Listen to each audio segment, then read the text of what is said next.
नमस्कार दोस्तों, कुल्हा HD channel पे आपका स्वागत है। मैं हूं पीके मिश्रा, प्रयागराज की धरती से। आज हम आपको बताएंगे कक्षा 10 में प्रश्न आता है, अग्र पूजा खंड काव्य के नायक के गुणों का संक्षेप वर्णन। कई खंड काव्य हैं अग्र पूजा, हम आज आपको बताएंगे अग्र पूजा खंड काव्य के नायक के गुणों का संक्षेप वर्णन हो या अग्र पूजा के किसी प्रमुख पात्र का चरित्र चित्रण। जब भी आपसे कहे प्रमुख पात्र या नायक तो आप समझ जाइएगा कि श्री कृष्ण जी का जो है चरित्र चित्रण हमको बताना है। तो चलिए शुरू करते हैं। ये जो है श्री राम बहोरी शुक्ल द्वारा रचित श्री राम बहोरी शुक्ल अग्र पूजा श्री राम बहोरी शुक्ल द्वारा रचित अग्र पूजा खंड काव्य के नायक श्री कृष्ण हैं। संपूर्ण काव्य में श्री कृष्ण ही प्रमुख पात्र के रूप में उभर कर आए हैं। युधिष्ठिर के राजसूय यज्ञ में सर्वप्रथम श्री कृष्ण की ही पूजा होती है। वो ही समस्त घटनाओं के सूत्रधार हैं। हमें उनके चरित्र में निम्नलिखित विशेषताएं दिखाई देती हैं। क्या क्या विशेषताएं दिखाई देती हैं दोस्तों? तो विशेषता अपने तरीके से आप लिखेंगे, प्रश्न एक डाल देंगे, लीलाधारी दिव्य पुरुष, या फिर सिर्फ दिव्य पुरुष ही लिख देंगे तो भी काम चलेगा, कोई दिक्कत नहीं है।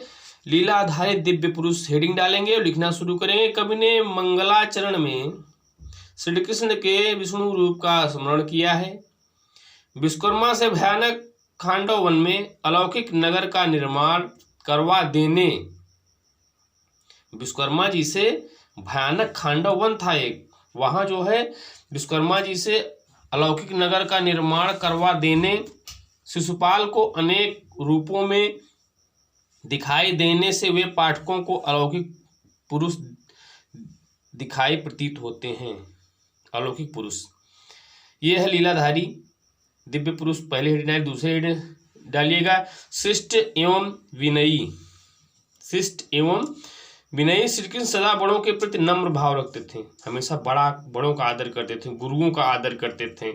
वे कुंती आदि पूज्य जनों के सम्मुख शिष्टाचार और नम्रता का व्यवहार करते थे। ये युधिष्ठिर के राजसूय यज्ञ में ब्राह्मणों के चरण धोने का कार्य स्वेच्छा से ग्रहण करते हैं। चलिए आगे देखते हैं।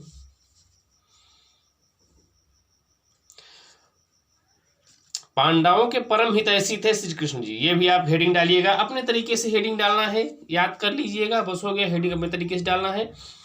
पांडवों के परम हितैषी कौन थे? वो श्री कृष्ण भगवान थे। श्री कृष्ण पांडवों के परम हितैषी हैं।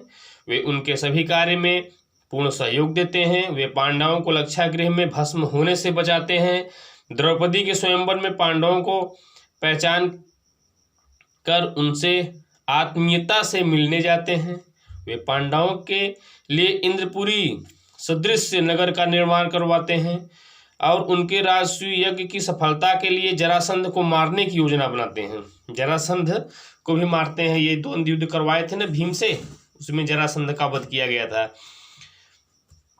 राजसूय यज्ञ में किसी विरोधी राजा के विघ्न डालने की आशंका से वे ससैन्य यज्ञ में पहुंचते हैं।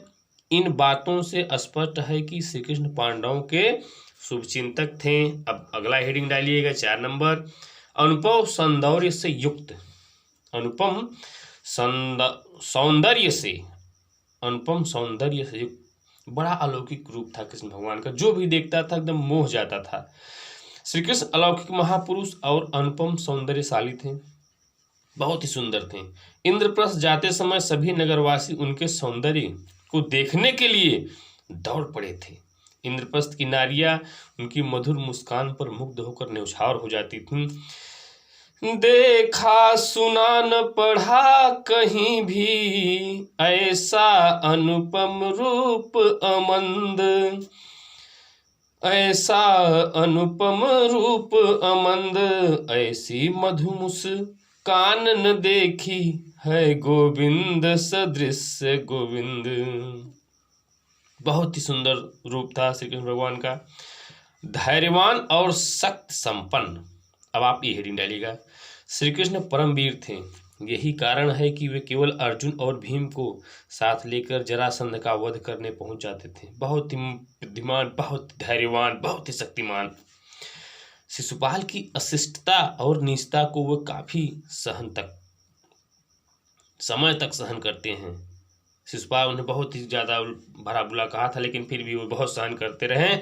सभी के समझाने पर भी जब दुर्वचन कहने से नहीं माना तो उनकी शक्ति प्रस्फुटित हो गई और सुदर्शन चक्र से उन्होंने शिशुपाल का वध कर दिया। उन्होंने 100 गलतियां उनकी माफ की थी, 100 से ज्यादा जब हुआ तो अपने सुदर्शन चक्र से शिशुपाल का वध कर दिया। धर्म और मर्यादा पालक। श्री कृष्ण रासु यज्ञ में ब्राह्मणों को चरण धोते हैं एवं यज्ञ में मर्यादा की रक्षा के कारण ही शिशुपाल की निंदा शब्दों को शांत भाव से क्षमा करते हैं।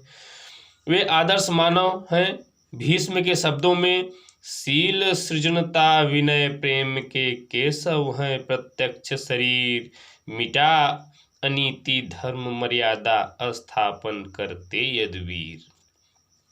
ये शब्द हैं भीष्म के। शील सुजनता विनय प्रेम के केशव हैं, प्रत्यक्ष शरीर मिटा अनीति धर्म मर्यादा स्थापन करते हैं यदुवीर। 7 नंबर पे अनासक्त योगी। अनासक्त योगी भोग विलास से दूर, ये है अनासक्त योगी। श्री कृष्ण के व्यक्तित्व में भोग और योग का सुंदर समन्वय है। वे सांसारिक होते हुए भी संसार से निर्लिप्त हैं। जल में कमल पत्र की भांति वे मनुष्यों के सभी कार्यों को अनासक्त रहकर पूर्ण करते हैं। सबके पूजनीय होने के कारण ही उन्हें अग्र पूजा के लिए चुना गया है। इस प्रकार कृष्ण अत्यंत शिष्ट और विनम्र हैं। वे पांडवों के परम हित चिंतक और अनुपम सौंदर्यवान हैं। वे धर्म एवं मर्यादा के पालक, अलौकिक शक्ति संपन्न, अनासक्त योगी एवं दिव्य गुणों से संपन्न मानव है। दोस्तों ये रहा अग्र पूजा खंड काव्य के नायक के गुणों का चयन। जब भी आपसे नायक पूछें तो आप या प्रमुख पात्र पूछें तो समझ जाइएगा यह श्री कृष्ण भगवान का जो है चरित्र चित्रण लिख रहा है। श्री राम बहुरी शुक्ल द्वारा रचित अग्र पूजा खंड काव्य के नायक हैं श्री कृष्ण। नमस्कार, जय हिंद, जय दोस्तों।